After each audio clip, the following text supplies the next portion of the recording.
Test 6. You will hear a number of different recordings and you'll have to answer questions on what you hear. There'll be time for you to read the instructions and questions and you'll have a chance to check your work.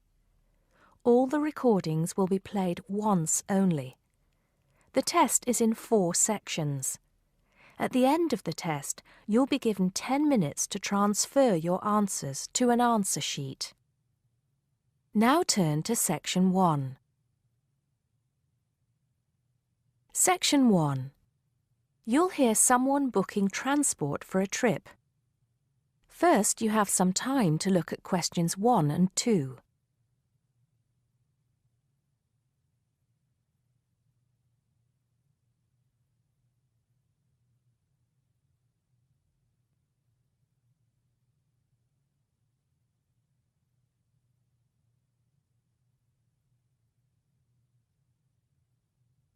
You'll see that there is an example which has been done for you.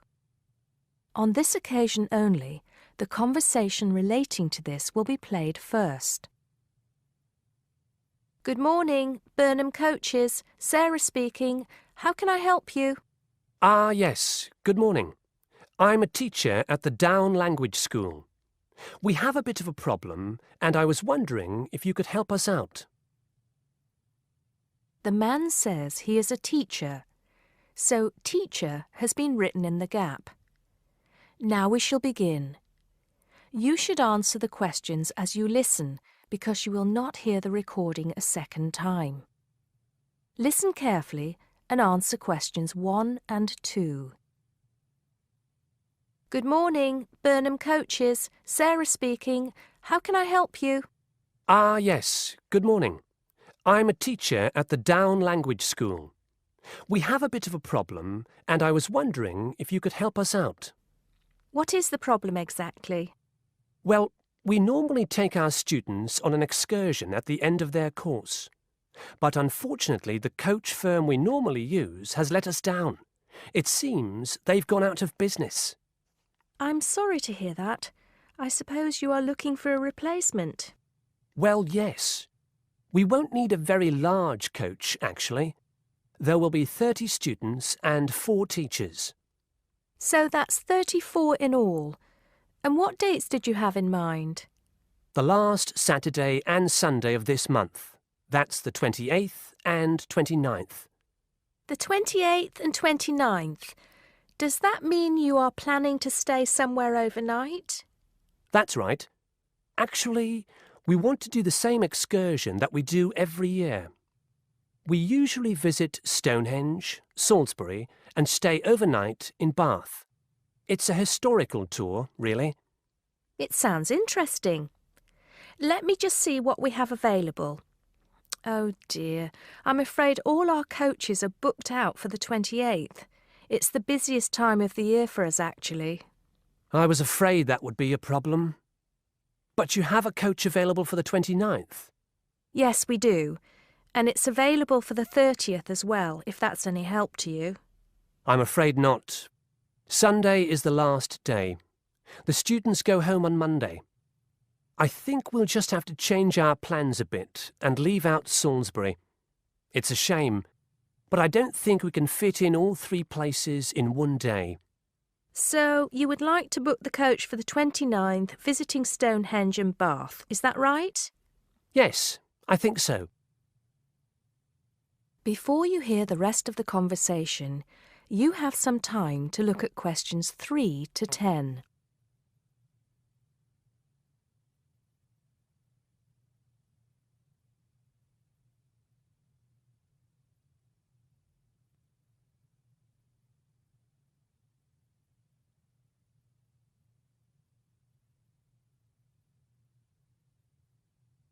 Now listen and answer questions 3 to 10. Right, I just need a few details, sir. OK. My name is Paul Scott. S-C-O-T? It's double T, actually. I'm sorry. And it's the Down Language School. Could you give me the address for that, Mr. Scott? Yes, it's Down House, Hill Street, Brighton. Do you need the postcode? No, that's not necessary, but I do need a contact number. Of course. The number for the school secretary is 01273 512 634. You can contact her if you need to speak to anyone. Right, and what time would you like the coach to pick you up? Well, I think we'll have to make an early start. Would 7:30 be all right? Yes, no problem at all. What time do you want to be back? Oh, any time between 10 and 11 will be all right. Not later than 11, though. Right, I'll make a note of that. 11 p.m. latest. There's just one more thing I need to know. Presumably, you'll be visiting Stonehenge first. How long do you want to stay there? Well, we normally stay about an hour. The main objective of the excursion is for the students to see the Georgian architecture in Bath, really. Yes, Bath is lovely, isn't it? I was there myself a couple of years ago. I thought the Royal Crescent was absolutely stunning. I hadn't realised how large it is. Well, I think that's all I need to know, Mr. Scott. Thank you for booking with us. Just a minute.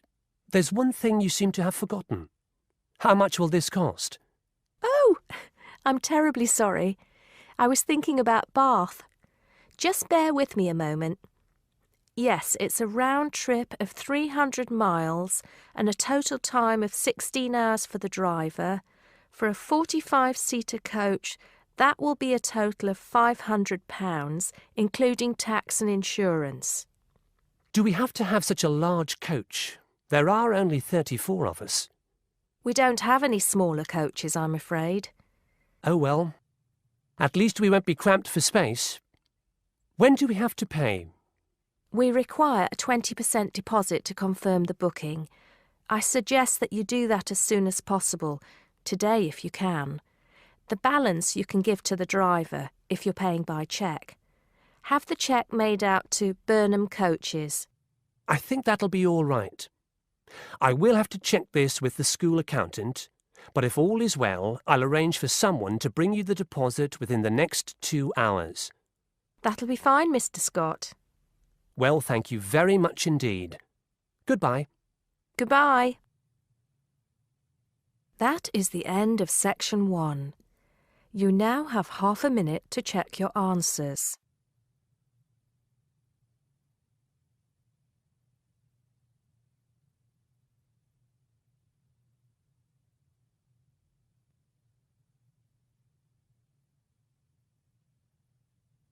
Now turn to section 2. Section 2. You'll hear someone talking to a group of university students. First, you have some time to look at questions 11 to 17.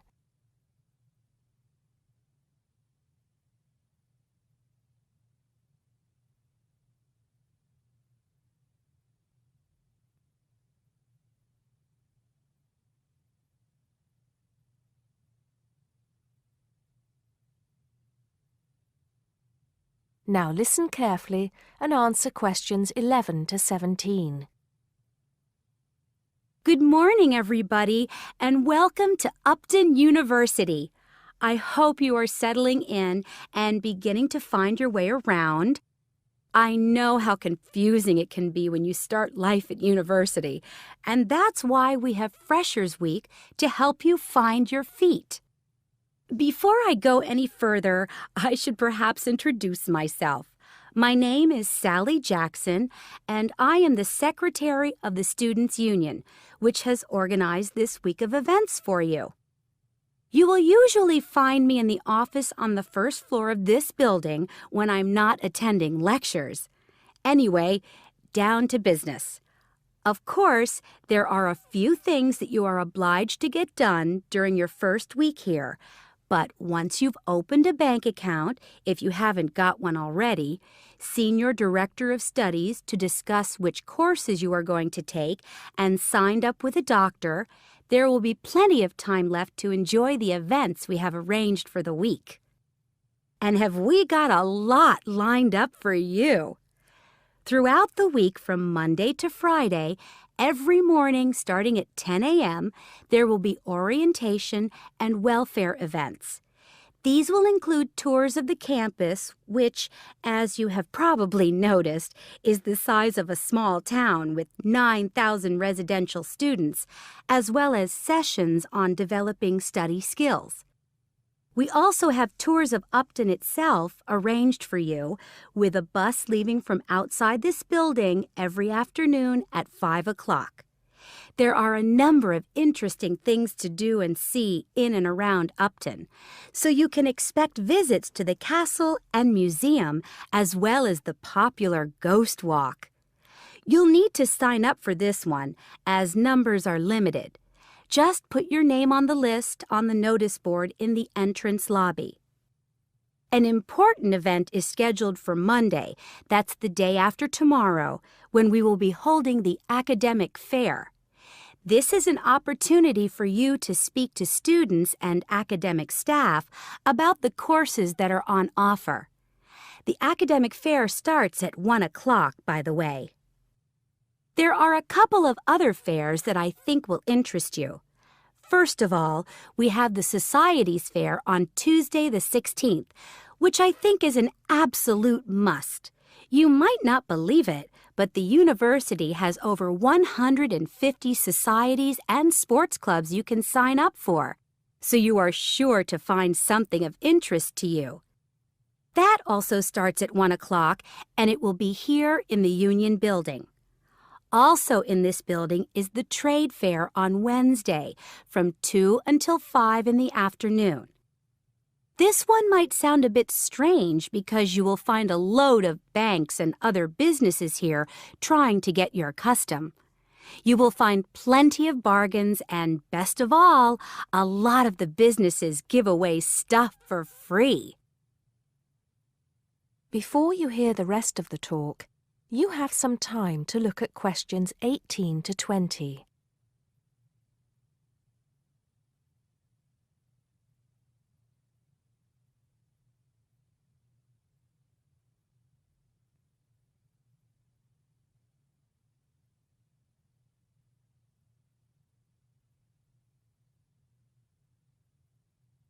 Now listen and answer questions 18 to 20. We've also got a great entertainment program lined up for you, starting tonight with our welcoming party. We have a top band lined up for your entertainment, but I'm not allowed to say who they are. All I can say is that I am sure you will not be disappointed. So come along to Blackmore Hall at 9 o'clock this evening to get your university experience off to a flying start. Just one point. I'm afraid this event is limited to freshers only. Because of space restrictions, you can't bring a friend tonight. Sorry about that. There's more fun and games on Monday in the Cotswold Theater here on campus. We have booked two of the cleverest comedians in the country, Paul Frazier and Jenny Brown, for a 3-hour show. Paul has assured us that he and Jenny have packed the show with new material, and as they always get rave reviews for their shows, I think we can look forward to an evening of great entertainment. That's in the Cotswold Theater on Monday evening at 7:30. Moving along a bit, on Thursday there is an important date for your diaries. This is the official Freshers Opening Ceremony, when the Dean welcomes you to Upton University. So remember, Thursday the 18th from 2:30 to 3:30 in Blackmore Hall. You certainly should go to this one, and by the way, light refreshments will be available. At the end of the week, on Saturday, you have the chance to dress up in your smartest evening wear for the official Freshers' Ball.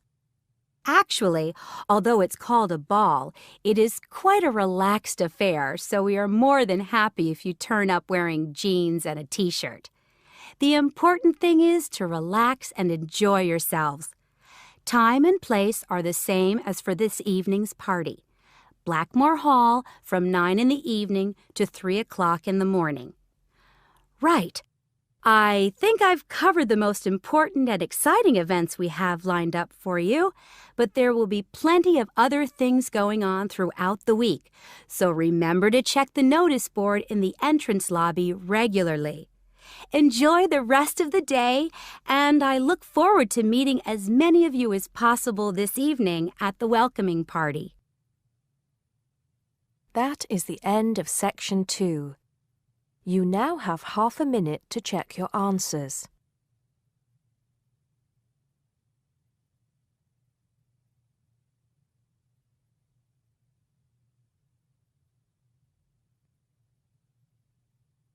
Now turn to Section 3. Section 3. You'll hear a tutor and some students discussing eating disorders. First, you have some time to look at questions 21 to 23.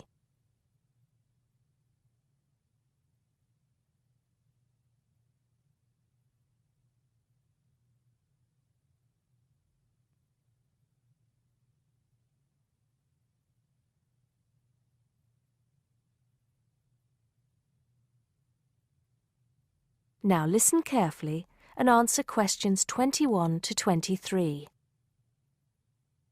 Good afternoon. I hope everything is going well. Right, we've been looking at problems some people have with eating. And today I'd like to focus on one you've probably come across in your reading. It is sometimes called binge eating disorder, or BED. As you know, I am not a particular fan of these acronyms, so I will refer to it by the alternative name, compulsive eating disorder. Has anybody heard of it? Yes, I have. In fact, I read a case study of a first-year university student who was diagnosed with it. Do you remember what the symptoms are? Well, of course, one symptom is that the person eats too much, although that's true for other eating disorders as well. They also put on weight. That's right. Whereas in some other conditions, such as bulimia, they don't, and can actually lose weight. One thing that compulsive eating disorder and bulimia have in common, though, is that the person with the condition often becomes clinically depressed. Are you saying that everybody who is overweight is suffering from the disorder? Not at all. What makes the compulsive eater different is the pattern of the disorder. Initially, as we've said, the compulsive eater starts eating too much. This seems to be because the sufferer finds comfort in food and eating is seen as a way of coping with problems. They don't eat because they feel hungry. Mary, in the case study you read, was there any reference to what triggered the problem? I seem to recall that the student was suffering from stress because she was revising for exams, and she started eating snacks, junk food, while she was studying. Soon, she was eating snacks all the time, and it just got worse from there. Yes, that sounds plausible, although compulsive eating often starts a lot earlier than the case you describe. Before you hear the rest of the conversation, you have some time to look at questions 24 to 30.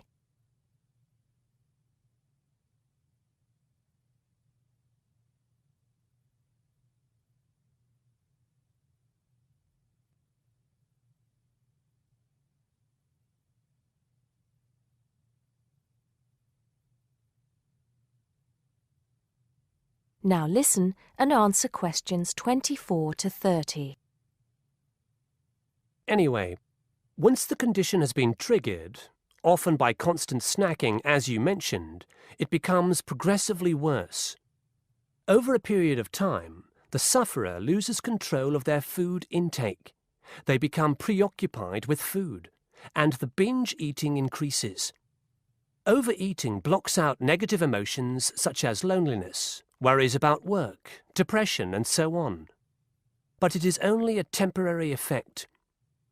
Apart from the physical discomfort that overeating often causes, the sufferer begins to feel embarrassed by their behavior. They then take drastic action to try to compensate.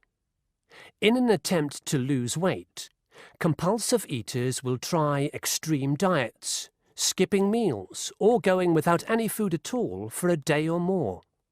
Not a healthy way to try to lose weight, obviously. Absolutely. And of course, the person has to start eating again at some point. In other words, it becomes a vicious circle? That's right.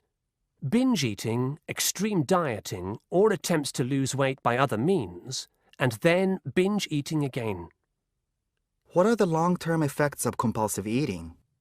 As you might expect, these are similar to those for people suffering from obesity. Diabetes is frequently reported. What about treatment? The disorder can be treated, certainly. But there's always the possibility that the patient will suffer a relapse and start binging again. What does treatment involve? Medication? No. It normally involves sessions with a therapist experienced in treating eating disorders. A nutritionist will often be involved as well. Are there any self-help organizations? I mean, organizations like Alcoholics Anonymous? Yes, there are. And you might want to follow this one up for your research. One organization is called Overeaters Anonymous, and they have what they describe as a 12-step program to help people overcome the disorder. You can find out more from the organization's website. Right. I think that'll have given you plenty to follow up. So I'll see you at the same time next week. That is the end of section 3. You now have half a minute to check your answers.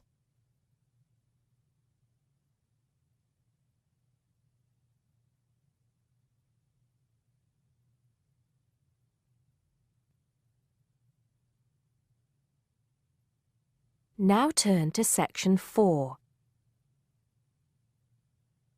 Section 4. You'll hear a man giving a lecture on nuclear fusion. First, you have some time to look at questions 31 to 33.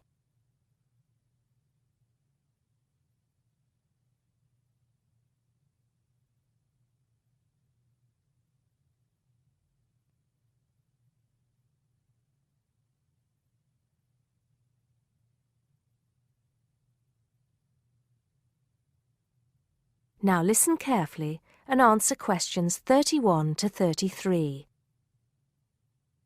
I'd like to start by thanking so many of you for attending this, my first public lecture at this magnificent university. I'm going to be talking to you today about nuclear fusion. Before I proceed further, I would like to apologize on behalf of some of our newspapers for the sensationalist and hopelessly inaccurate articles that have been published on the subject over the years. I must confess that my own interest in the subject was actually stimulated by an article published more than 50 years ago in a popular Sunday tabloid with the impressive title, "Power from the Sea." Today, most people would probably interpret such a title as an introduction to a discussion on the latest developments in renewable energy sources, such as wave technology or generating electricity from tidal flows. But back then, little, if any, progress had been made in these fields since the invention of the water wheel. As I recall, following coverage of the opening of the world's first commercial nuclear power station, more than 50 years ago now, at Calder Hall in 1956, the article promised that we would have limitless, almost free electricity within 10 years. It claimed that we could do this using an isotope of water, deuterium, from the sea. This would be used in reactors to combine simple molecules of hydrogen to form helium, releasing energy in the process. Of course, this is different from the process of nuclear fission, which today's nuclear reactors use. I wouldn't like to say that the article I read as a boy was totally inaccurate. It's true that the concept of producing energy from nuclear fusion, essentially reproducing the reactions by which our sun and other stars produce energy, depends on fusing atoms of hydrogen, but the timescale suggested was hopelessly wrong. To this day, despite some very embarrassing false claims from scientists who should have known better, we have not been able to produce energy from nuclear fusion in a controllable way. Let me make clear what I mean by this statement, before some journalist in the audience gets hold of the wrong end of the stick. Yes, we have been able to fuse hydrogen atoms to produce helium and a release of energy, but the balance account has always been negative. We've always had to put more energy into the reaction than we've ever succeeded in getting out. We know the theory works, but we still do not know if we can get fusion to work for us and solve the problem of our energy needs. Before you hear the rest of the talk, you have some time to look at questions 34 to 40.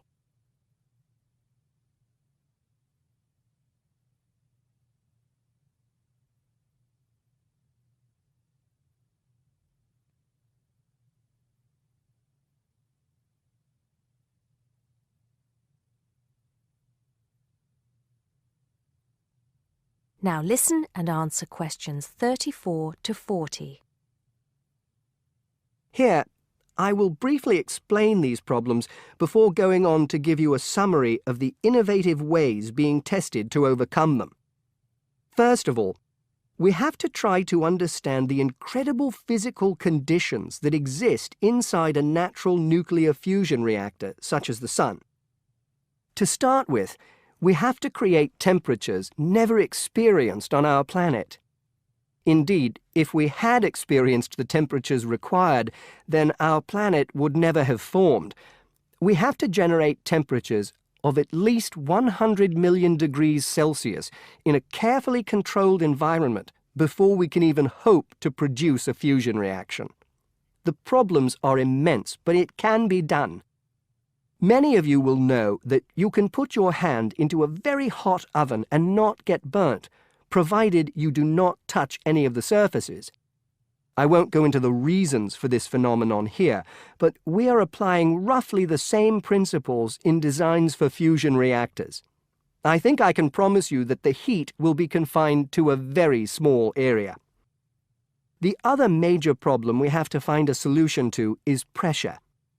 The pressures in a massive body like the Sun are vast, and this is what brings the hydrogen atoms into such close proximity to one another that they fuse into helium. We may not have to achieve the same pressures in a fusion reactor, but even so, it is a huge technological problem. What, then, makes me hopeful about the future of energy from nuclear fusion? Perhaps surprisingly, it is developments in laser technology. We can now use lasers to control the nuclear fuel pellets so that they remain suspended inside the reactor without touching the sides. Remember that these pellets are quite small, and because they contain atoms of deuterium and tritium, the two isotopic forms of hydrogen that can be used in these reactions, they are quite light. The lasers will also compress the fuel pellet to raise the pressure to that required to initiate the fusion reaction. Another, far more powerful laser will be used to heat the fuel pellet to the temperature required. This laser, if you like, will act as the trigger to start the reaction. Once started, it is hoped that the reaction will produce enough energy to maintain itself, and also that it will produce a surplus in the form of heat that can be used to produce the steam needed to drive turbines in order to generate the electricity the world needs. To give you some idea of how much energy we can produce, it has been calculated that just 1 kilogram of fusion fuel is capable of producing the same amount of energy as 10,000 tons of fossil fuel. I think you would agree that such an objective is worth working towards. I believe, and I am not alone in this, that nuclear fusion could supply the world's energy needs for centuries to come. That is the end of section 4. You now have half a minute to check your answers.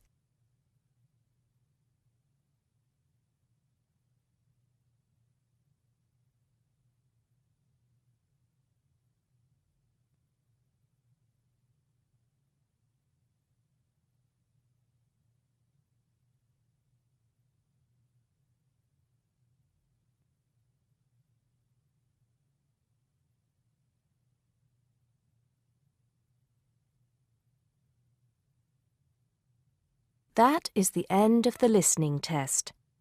You now have 10 minutes to transfer your answers to the listening answer sheet.